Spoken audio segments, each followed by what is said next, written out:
Mamaya ka.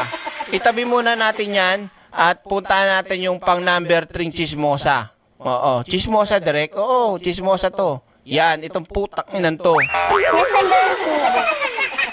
Itong hayop na to, manggagamit, ginamit si Pangulong Bongbong Marcos para magtiba-tiba, magkapera, umangat-angat sa buhay. Pagkatapos, yun, tumambling. Di ba, Ma'am Maria Carpo Ginami?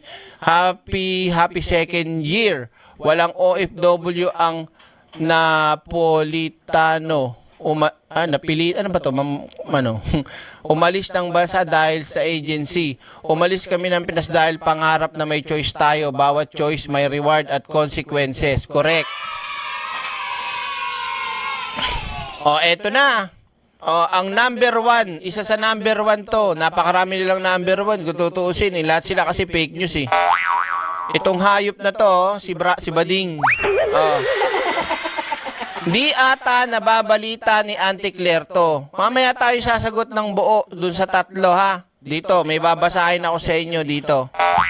At may papakita ako sa inyo sa sa screen mamaya. Ito muna, pakinggan muna natin chismis nitong bakla na to ay si Tabingi.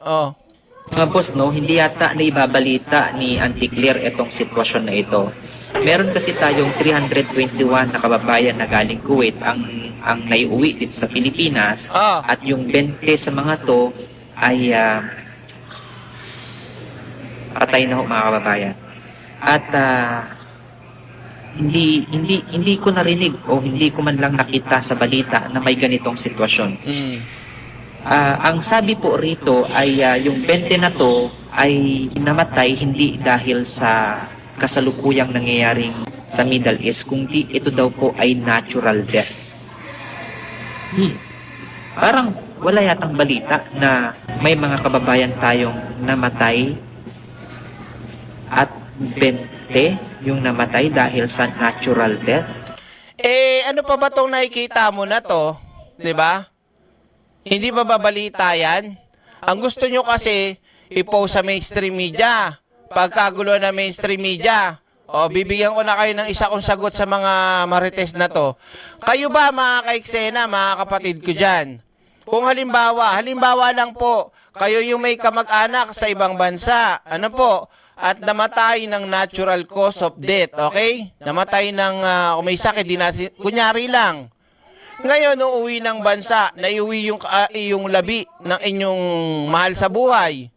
Gusto nyo ba i-post natin sa mainstream media? Ipangalandakan natin sa mainstream media yung pagkamatay po ng inyong kamag-anak? Gusto nyo po ba? Isa sa dahilan kung bakit hindi yan pinost at hindi yan binalita ng mainstream media ayon sa aking source na napakalupit. Dahil sabi ng mga pamilya na sila ay nagluluksa, ayaw na nilang maisa publiko, irespeto ang kanilang pagluluksa, inumin yung tatlo. Nasaan ba yung tubo? Tanungin ko kayo, gusto nyo pagpiestahan kayo? Ayan biruin nyo, mga namatayan na yung mga yan. Kinalkal nyo pa para lang pagkakitaan nyo. Hindi nyo malang naisip, yung mga pamilya na naiwan niyang mga yan, ayaw ma-expose. Ayaw na pagkaguluhan pa. Kasi sila naman ay pribado, 'di ba? Tapos kayo isa sa publiko nyo yung kanilang buhay. Nasaan ba yung tubo? Bobo talaga nito kahit kailan bobo. Tuloy natin. 'Di ba? Ang nire-report lang nila yung pagtaas ng presyo ng gasolina. Tanga ka kasi. Ang pagtaas ng presyo ng mga bilihin. Pero itong mga kababayan natin, di ba? So, yung tipong pumunta tayo sa ibang bansa para magtrabaho, tas ito po yung ating mababalitaan, nakakagulat naman mga boss, no? So, nakakalungkot lang mga kababayan itong mga kababayan ating OFW. Nakakalungkot talaga. Para lang kumita kayo, kahit yung pribadong buhay ng mga OFW yung namatayan, isinasa publiko nyo. Isipin nyo, 20. Paano nangyari yun? Bansang Kuwait pa yan ha, mga kababayan ko ha. Anong gusto mo? Ibang bansa? Halo-halo? Natural death. Hindi naman yata nire-report ito, mga boss, no? Bobo ka kasi. O eto mga ka-eksena ha. Pakita ko sa inyo, ay sabihin ko sa inyo. Yan. Ayon po sa ating nakuwang informasyon mga ka-eksena. Okay? Eto. 20 deceased OFW who could not be immediately repatriated due to closure of Kuwait airspace. Makinig. Ang pagkamatay ng mga OFW po dyan ay hindi sabay-sabay. At yung iba ay may undocumented at yung iba hindi ganon kabilis iproseso. Tanungin ko kayo mga ka-eksena, 'di ba? Kapag meron na hindi siya urgent yung mga kagaya na manamamatay na talagang nagkaroon ng issue ng malaki na pasabog na kailangang umuwi. Hindi ba mga ka-eksena, kayo na nasa Saudi, ilang weeks bago makauwi ang bangkay ng isang OFW. Kasi maraming pagdadaanan pa yan. Hindi yan basta pag namatay, isasakay mo lang sa sasakyan, iuwi mo na. Mga bobo kasi kayo. Di ba? Ang daming pagdadaanan yan, ikiklear pa yan kung saan saang ahensya ng gobyerno ng bansa, kung nasan yung OFW, permit dito, yung ganito dito, yung ganyan dito. Ganon kayo kabobo? Doon nga sa amin dito sa South Korea bago makauwi yung bangkay ng namatay na OFW, mababa na ang 2-3 linggo. Ganon. Tapos kayo, Saudi pa yan mas malayo. Nasaan ba yung tubo?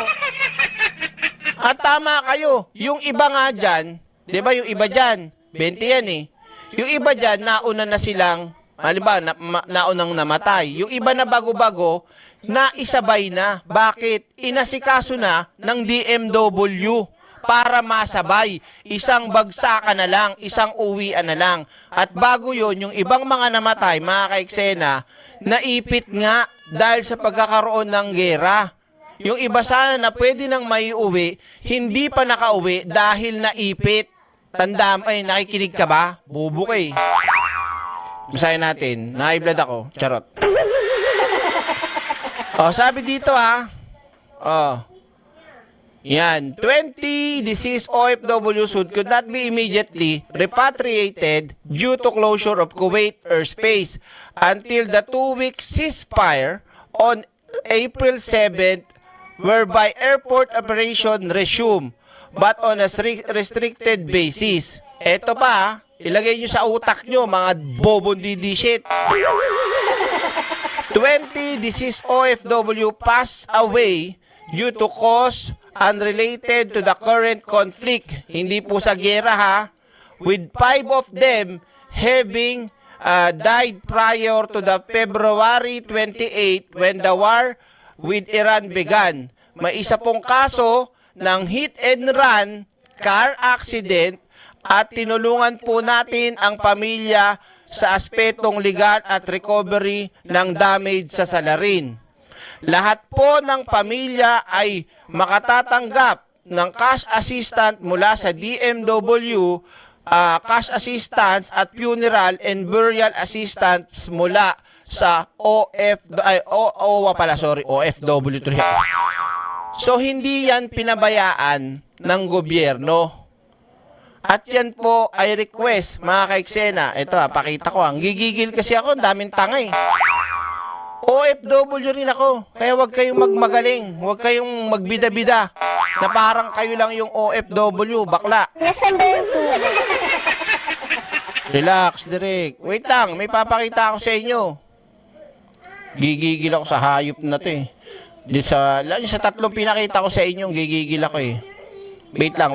Mali. Asan na yun? Wait lang. Kukunin ko lang yung link na nakuha ko dito Sasampal ko sa mukha ni bakla. Change lang ako ng account sa Facebook. Nasa page ako ito na. Saan na yung link? Oho. Yan.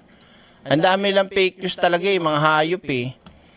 Ito, pakita ko sa inyo, leche ah.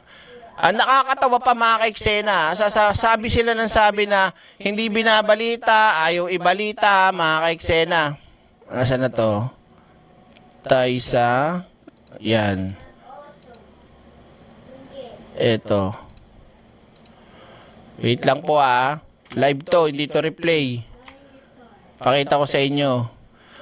Diyan pa lang, siguro naman, nakikita nyo na. Oh, anong title niya mga ka-eksena? Anong nakalagay? Anong website yan? Pakitingin nyo. Anong website? Anong website? Diba? Oh. Arab Times, Kuwait. Sa tingin nyo, pipigilan ba ng OWA yan? Huwag nyo ibalita, huwag nyo ibalita. Ano nakalagay dito? Kaninong video pa yung nakalagay dito? Bagong Pilipinas, tahanan ng OFW, Department of Migrant Workers. Tapos sasabihin nyo, tinatago. Bobo kayo. Play mo ulit direct. Nakikita nyo mga ka-eksena? Taos po nakikiramay ang pamahalaan at ang OWA sa naiwang mga 20 pamilya ng OFW mula Kuwait sa pumanaw sanhi ng iba't ibang karamdaman. Oh, kita nyo? Yan, nakikita nyo naman siguro mga ka-eksena. May babasahin tayo. Oh. May babasahin tayo. Kita nyo? Yan na. Nandiyan ang mga pamilya. Ang inyong iniwang alaala ay mananatiling inspirasyon sa sambayan ng Pilipino. Yan. Hindi ko nalalagyan ng tugtog kasi makaka-copyright tayo dyan. Yan. Okay? Maliwanag. Ha, mga ka-eksena. Diyan pa lang, bistado mo na yung kanilang naratibo na itinatago. Arab Times Kuwait. Tapos galing ang video sa OWA at sa migrant workers. Ayan, malinaw. O, basa tayo mga ka-eksena. Okay? Kuwait City, April 14. Dito tayo, pakita ko sa inyo. At ayaw nito. Kuwait City, April 15, sorry. The mortal remains of 20 Filipino overseas workers from Kuwait arrived in the Philippines early morning on April 15 in a solemn repatriation marked by grief and quiet tribute. Official of the Department of Migrant Workers o DMW and the Overseas Workers Welfare Association or OWA, including Undersecretaries Felicitas Q. Bay and Dominic Rubia Tutay, extended condolence to the bereaved families, particularly the children of the deceased. A brief blessing ceremony was held upon arrival, led by pastor and a priest offering final prayers before the remains were brought home to their families. Relatives of the deceased have appealed to the public for discretion and respect for their privacy and they mourn their lost. Tang inumin nyo. Nasaan ba yung tubo? Nakita nyo to? Lakihan mo, Drake. Lakihan mo. Para sa mga bobon didi shit. Lakihan mo, Drake. Oh. Basahin nyo po ito mga ka-eksena. Relatives of the deceased have appealed to the public for the discretion and respect of their privacy as they mourn their loss. Basic. Hindi nag-iisip ang mga inanto. Sino yan, Direk? Ito. Yan. Sino pa? Ito. Yan o, ito. Yan. At ito pa. Yan. Yung mga... Nagigigil ako talaga, oh. Paano kayo hindi manggigigil, di ba? Hindi na nga nila nirespeto yung mga namatay na OFW para lang makasira sila sa gobyerno at makapanira sa gobyerno at makuha nila yung naratibo, ginawa nila para ilabas pa ito, gawan ng maling detalye, di ba? Ano daw, taga-bukid. I-report nyo yung mga hayop na yan, walang patawad, pati patay. Di ba? Tuloy tayo. Meron pa ba dito? So, ito mga ka-eksena, maliwanag naman po dito, mga ka-eksena, ano po, na itong, tawag dito, wait lang, sa sinabi ko kanina mga ka-eksena, ay hindi po pinabayaan ng gobyerno. Yan po, sila pong mga namatayan po ay may makukuhang tulong mula sa gobyerno. At yung sinasabi po nilang hindi pinaalam ng gobyerno yung itong ano na to, dahil nga po sa hiling ng mga pamilya na wag na silang isa publiko at respetuhin ang kanilang pagluluksa. Yun lang mga ka-eksena. Pero sa mga didishit, dahil bobo, dahil gusto kumita ng pera, i-fake news lang, okay sila. Okay na yun. 'Di ba? So, I hope mga ka-eksena, sa mga nakakaalam ng mga vlogger na nai-post ko, i-report nyo pag ganyan. Yan ang kalaban namin mga ka-eksena, yung mga fake news eh. 'Di ba? Ako direct kada fake info na nakikita ko sa FB ko report. Yan. Mali kasi. Kung ako yung, wag naman sana, buti hindi ako. Kung ako yung pamilya ng nawalan, hanapin ko pa yun, report ko talaga yun eh. Diba? So mga ka-eksena, tawag dito, punta tayo dito sa sunod natin topic, maliwanag, diba? Fake news, mga sinungaling, para lang makagawa ng issue at sirain yung gobyerno. Diba? At sirain si Pangulong Bongbong, pati OWA, para lang sa kanilang interest, pumake news na naman ang mga DD shit vloggers. Balik ka na, next tayo.